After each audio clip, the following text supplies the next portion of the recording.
and welcome to Mobility Outlook. We have with us Mr. Sunjay Kapur, President ACMA, Mr. Vipin Sondhi, Chairman CII National Committee on Future Mobility and Battery Storage, as well as Chairman CII National Committee on Technology, R&D and Innovation. And we also have Mr. Vinnie Mehta, Director General ACMA. Hi. Gentlemen, welcome. Thank you.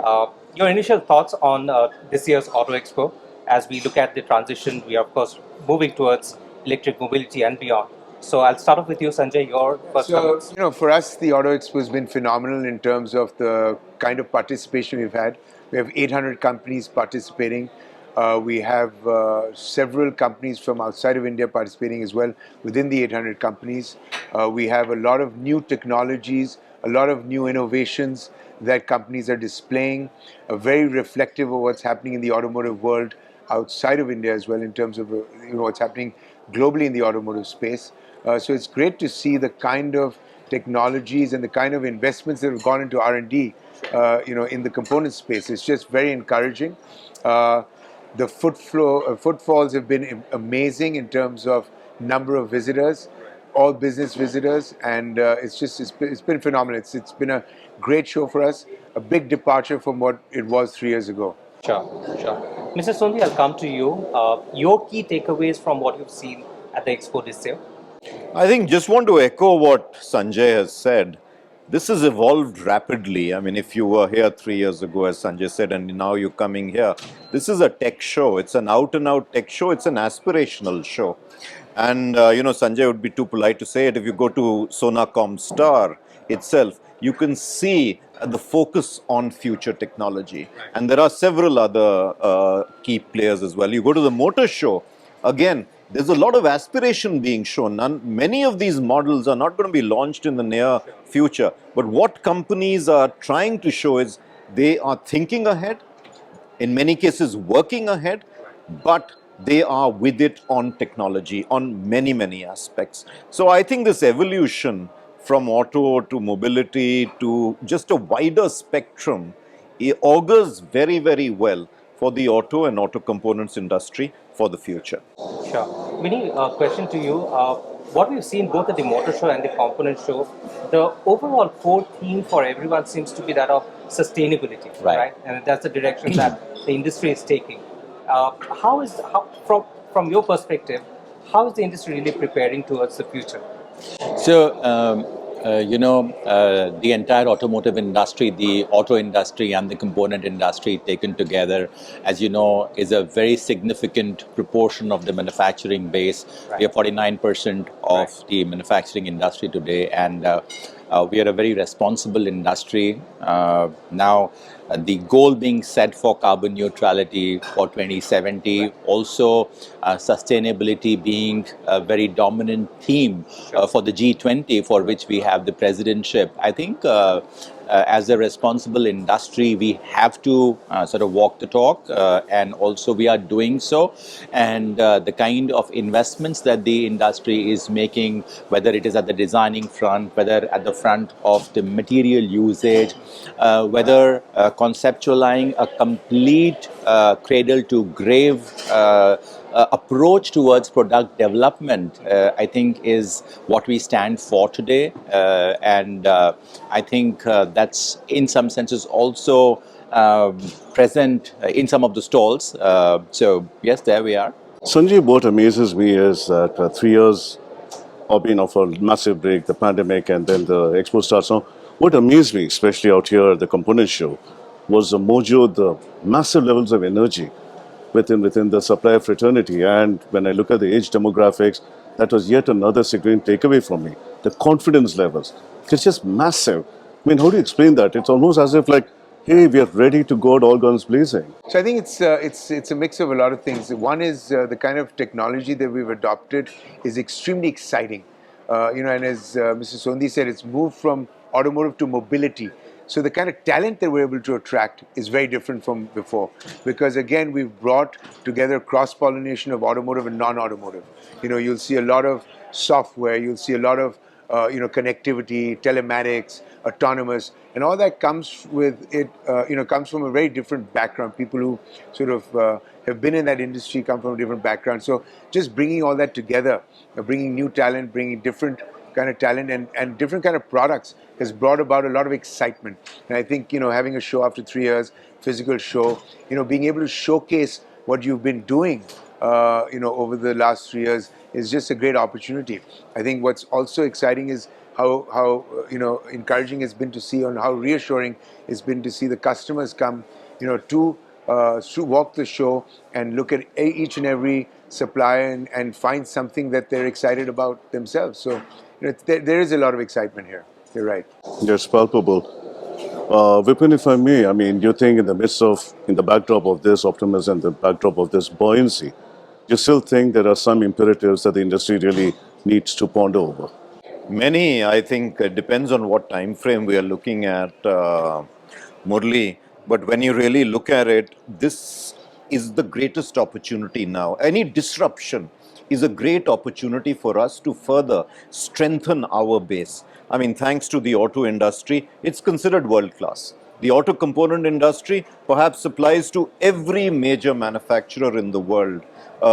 And therefore, it's an accepted proposition that they're competitive globally, and they're definitely quality-wise, there's very little to ask. Now the question again then comes back to technology. But we've got to make sure that over the next, just to answer your question, over the next, well, India at 100, for example, manufacturing has to move very quickly in the next decade to 25% of GDP. We have to provide employment to a large bulk of our young workforce, which perhaps is not skilled and not ready as yet, to bring them into manufacturing. And manufacturing is only going to get more and more industrially, technologically led. It's important, therefore, that the big players, the big boys, ensure that skilling and reskilling is done. What you saw and what Sanjay mentioned, that there is a huge amount of interest amongst young people. We've got to sell this vision to education institutions of higher learning, so that they come into tech-led manufacturing for auto industry. It's a great place. Government has been playing a very proactive role, we have to say, on policy. Policy has been quite robust. We need to bring SIAM, ACMA, NASSCOM, and the government all together, because policies are going to have to go extremely rapidly because of the fact that technology is changing. What I'd also like to mention is that, and Sanjay said it, the investment in technology and R&D will have to be much higher. We're going to talk a lot about lightweighting. You see some of the stalls, you look at his own stall, huge amount of focus on safety. So ADAS, for example, now what is autonomous driving? By the time regulations get set for our country, it's going to take a long time. But you can pull in all the features right now. And there's a lot of driver assist systems that are coming in. But all of this will have to be worked on. Products will have to be world class. But again, I think we both discussed it earlier, and I think he'll expand on it. Design has to be aspirational. We don't do enough of it. But now we've got world class institutions and world class people. And one more point, and which you asked Vinnie, all of it has to be sustainable, which means that from the entire value chain, we've got to ensure that there is sustainability and not just at the tailpipe. And that's something we'll have to work with our MSMEs, we'll have to work with our steel suppliers, we'll have to work with our dealers, etc., to ensure that the entire value chain is sustainable. This is something I needed to ask you. Some interesting feedback coming is the fact that this really is also happening at a time which is pretty much almost in sync with CES happening thousands of miles away in Vegas. And to a lot of young entrepreneurs who I met, they said that even as the industry goes through this massive transition, an event like the Expo cannot be seen looking like what it did when it started decades earlier. We have to be in sync, which means you need a CES-like setting. Yes. And perhaps even going further, this island approach of having the OEs and the component people aside really should not continue. Right. And yet, that it should just have a completely different model. I mean, do you have any thoughts on this? Because I'm sure you've been... No, so it's very interesting that you brought about CES. I come from the IT industry, and Yes, you do. CES stands for the Consumer Electronics Show. And interestingly, that's transformed into an automotive show. Yes. So that is something really very, very interesting. And believe you me, I wouldn't be surprised with the kind of technology focus that we have today. I wouldn't be surprised that our show transforms into software, hardware, and auto show, because believe you me, there is no IT show in this country. And the kind of zeal, the kind of entrepreneurial zeal that we have in our industry today that you referred to, I don't see in any other industry. I don't mean any offense to anybody, but sort of, because we are a very grounded industry. We are seen by everybody as sons of soils. So there's a lot of passion in this industry, and the way we are transforming today, I have a lot of faith in our own industry that, this show will be the hallmark of, as we grow along, this will be like a hallmark show, and it will be like Destination India, come to the Auto Expo. And if we don't, we lose people to CES. Yes, yeah. 100%. And if we don't transform ourselves, because of the kind of disruption that's happening, and they say that 40% of the vehicle will be software.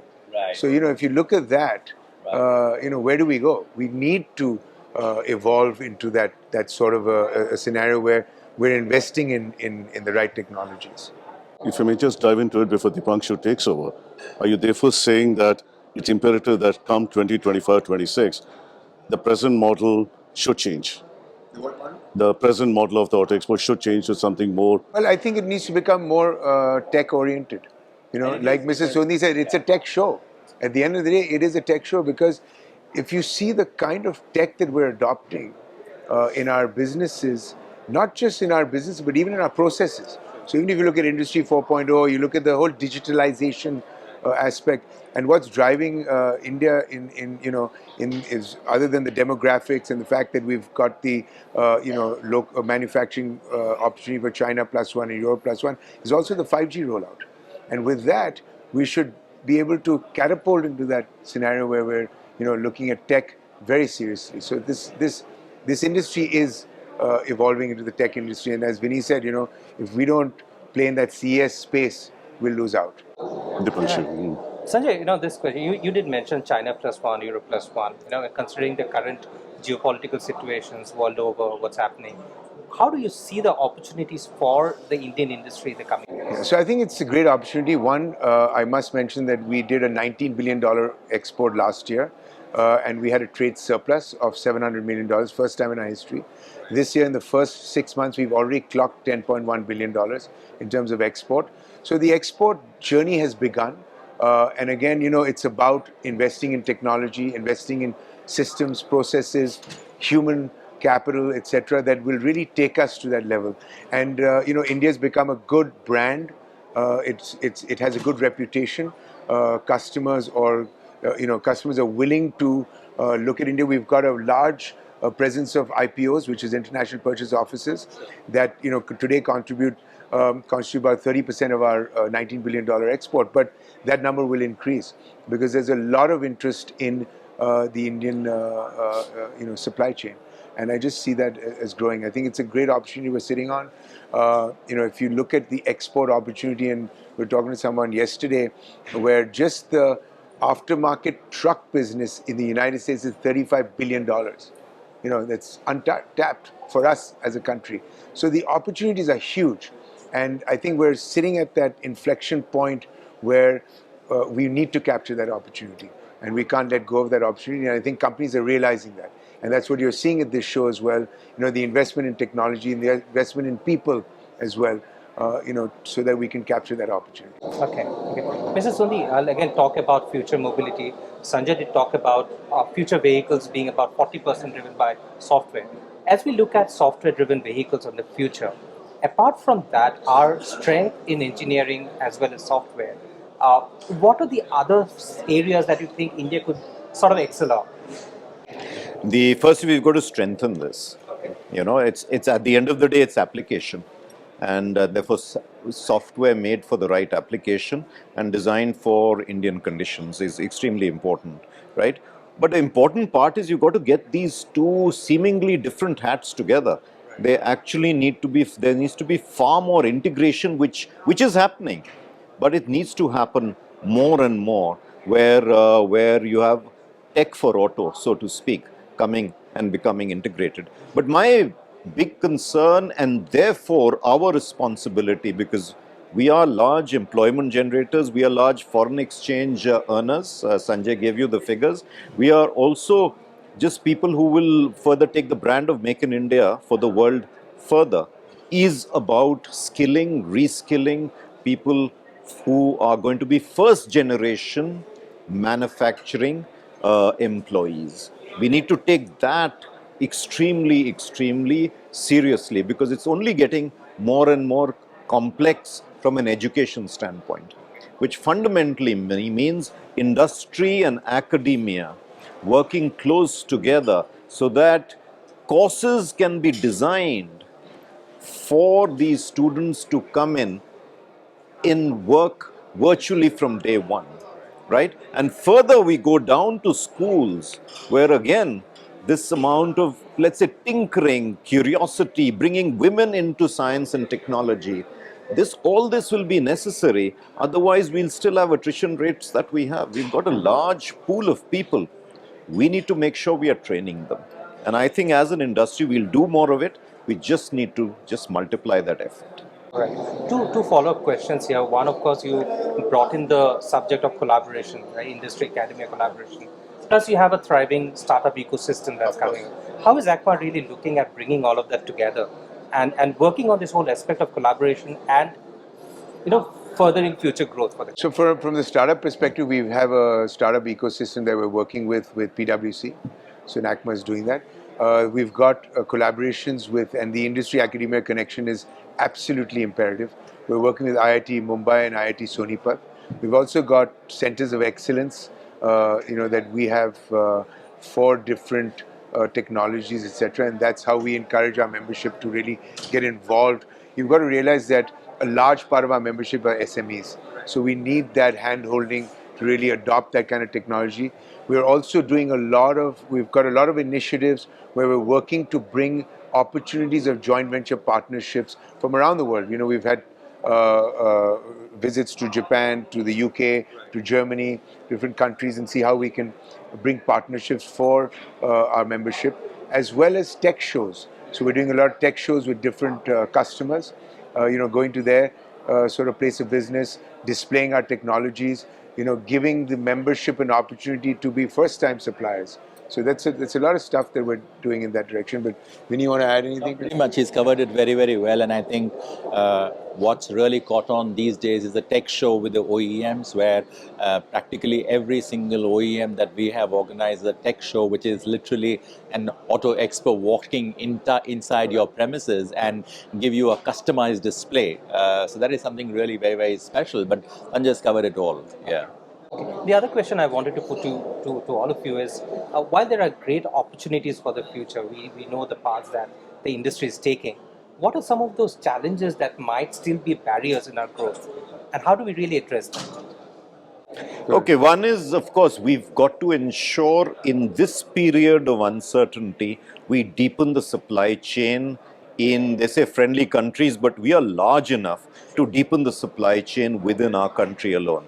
And using partnerships, as Sanjay and Vinnie mentioned, we can have partnerships, but let's have the manufacturing as close as possible and a lot of research and development as close as possible within our shores. I think that's going to be a key challenge that we just have to undertake as we go forward. The second is about this whole thing about cleanliness and sustainability. I think the next disruption is coming. We have many of us, you've seen some of those, is how much do we go down the hydrogen route? So there is going to be a situation where we'll be using many fuels, and actually IC engines may become agnostic to fuels really. You're going to be using at least 4 fuels, including hydrogen, ICE, but then you have hydrogen fuel cells, you've got electric and batteries, etc. I think we will have a situation where several fuel technologies are going to run simultaneously. The question is, we'll have horses for courses. Not everything will run on everything. We'll have maybe large trucks running on hydrogen, which are intercity, and we'll have smaller trucks and smaller cars in cities where you will have an ecosystem. Finally, we cannot afford to let battery recycling and battery second use just go away. Technology will have to be developed for it. Otherwise, we are passing on to the next generation something which will be a problem for the future. I feel, it's a mindset. We need to look at our businesses with agility. I think we almost need to go back to have a startup mindset, because we're in a very new area, a new field. We're almost entering, as Mr. Sondhi said, you've got multiple solutions to a problem. And the problem being, we want a cleaner, more sustainable future. We want a greener, future, and we want to look at carbon neutrality. We've got a goal 2070, and how do we get to that phase? We may have to try different things. Alternate fuels, EV. So the organization itself has got to be agile to make quick decisions, and a lot of investment has to go into technology. So you've got to have that faith that this is going to work, and that's really going to become the challenge or the stumbling block I see that companies may face. And if they don't follow through on that, that could become a big challenge for us. And I want to add to what Sanjay said, and including what Vipin said, is very, very relevant. But in some case, to deal with it, you will have to have a very collaborative ecosystem.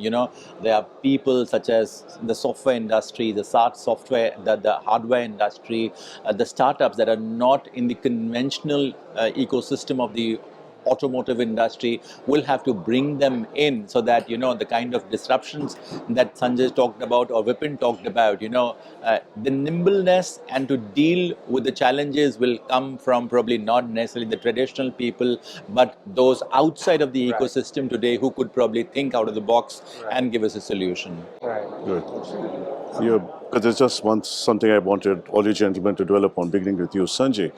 The fact is, VUCA has just become way more pronounced right now. I mean, there's so many uncertainties happening right now. I mean, nobody would have predicted the war on Ukraine, China. One really doesn't know when anything can happen vis-a-vis Taiwan. The feeling I get is the world is also becoming, at parts of the world, there's a sense of isolation that's happening all over. And we talk about global trade, we talk about India, the whole aspect, the reality of global supply chains and being able to, show your prowess and take the way forward. So is that something that worries you, that volatility has really reached extreme levels at this point? I think we're doing pretty well, given the fact that we've been through volatile situations, we've been through a pandemic. I think we've come out of it much stronger than we went into it. You're right in the fact that countries want to reduce dependence. And that could be looked at in two different ways. Is it an opportunity for us to go and set up somewhere else, or is it an opportunity for us to create a more global hub here for manufacturing, to create that confidence? One of the good things of India is we're not a controversial country. We're not in a situation where we are at war with anyone, or we've got a good sort of reputation and a good sort of clean image from that perspective. And I think that will help us in the future even create a manufacturing base. So our aim or our endeavor in the auto component industry is to really create a manufacturing hub for the world. And that's what we're working towards. Yeah, no, I think if this interview was conducted 3 years ago and you said if the world would shut down for 3 months, what would you do? I don't know whether we'd have an answer. But now when you talk of volatility, I mean, we've been through extreme, it's a shutdown really, and yet there's been tremendous resilience. And actually we have a smile on our face because somewhere down the line, Sanjay said it, we are a friendly country with a large domestic base, talent. I mean, we've got a lot of good things going for us, and we just need to move forward. We must compliment the government as far as automobiles is concerned. The policy mechanisms been quite robust. The PLI scheme for auto, I don't know about the other sectors. PLI scheme as a concept is good. PLI scheme for autos talks of future technology. So you're being rewarded for the future and technology. Of course, production based on that. So the FAME scheme drives electric vehicles, whether it's extended or not is a different matter. But the fact is the policy mechanism has been robust. What we need to continue to do is invest in infrastructure, build more roads, sanitation, and if 50% of that expenditure can be in rural India, you have far more income there, and that will generate consumer demand, and that will generate automobile sales as well. Whether it's trucks and buses or two-wheelers or four-wheelers, I think the government can do well to continue their thrust on infrastructure development. Thank you, gentlemen. Thank you for speaking to very Mobility much. Outlook. I appreciate it. Thank you. Thank Well you. done, and thank you very much. Thank you.